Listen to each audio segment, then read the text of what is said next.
Saat pria ini sedang buang air kecil, dia melihat sesuatu yang aneh. Dia melihat ada sesuatu di dekatnya yang berkilauan. Setelah membersihkan pasir, dia berpikir itu mungkin potongan emas. Dia melihat temannya dari kejauhan. Dia ragu sejenak, tetapi kemudian memutuskan untuk memanggilnya. Temannya datang dan mulai memeriksa batu itu dengan saksama. Dia mengeluarkan pemantik dan mencoba membakarnya. Setelah beberapa saat, batu itu mulai meleleh, tetapi warnanya tidak berubah. Mereka sadar bahwa itu bisa jadi bongkahan emas murni, sesuatu yang sangat berharga. Gembira dengan penemuan mendadak ini, mereka berdua mulai menggali tanpa banyak berpikir. Bahkan setelah menggali lubang selebar 4 meter, mereka tidak menemukan emas lagi. Jadi mereka mengikat tali di sekitar emas itu, dan menggunakan kendaraan untuk mencoba menariknya. Talinya putus 2 kali, tetapi bongkahan emas yang besar itu tidak bergerak. Mereka memutuskan untuk menggali lebih dalam lagi. Setelah menggali setengah meter lagi, mereka menyadari bahwa itu bukan hanya potongan kecil, tetapi bisa jadi sebuah deposit emas yang sangat besar. Saat malam tiba, mereka dengan cepat mengumpulkan kayu dan menyalakan api unggun. Mengira sedang melindungi emas, mereka merayakannya dengan antusias. Namun, muncul masalah lain. Bagaimana cara mengekstrak bongkahan emas itu? Salah satu dari mereka menyarankan agar seseorang pergi ke kota untuk mencari bantuan penggalian, sementara yang lain tinggal untuk menjaga emas itu. Karena dia lebih berpengalaman, dia lebih cocok untuk tinggal. Namun, di hadapan kekayaan sebesar itu, kepercayaan menjadi masalah terbesar. Mike berkata dengan dingin, "Jangan tinggal sendirian terlalu dekat dengan emas. Bagaimanapun juga, dialah yang menemukannya. Jadi dia harus melindunginya." Temannya tidak punya pilihan selain setuju dan membiarkan Mike tinggal.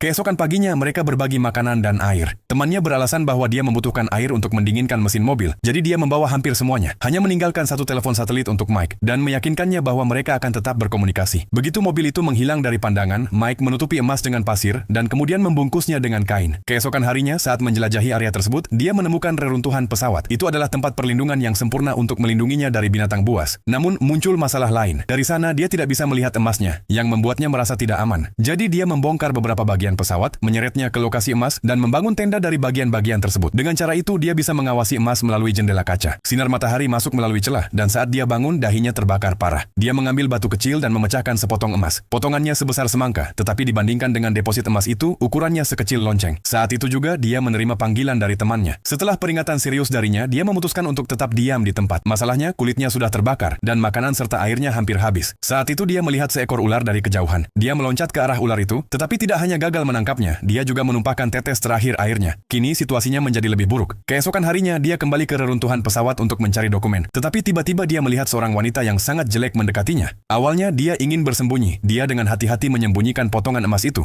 Wanita itu berjalan-jalan di sekitar dan bertanya apa yang dia lakukan di sana. Untuk menghindari kecurigaan, dia berpura-pura menjadi tukang kebun miskin. Dia bahkan menolak makanan yang ditawarkan wanita itu.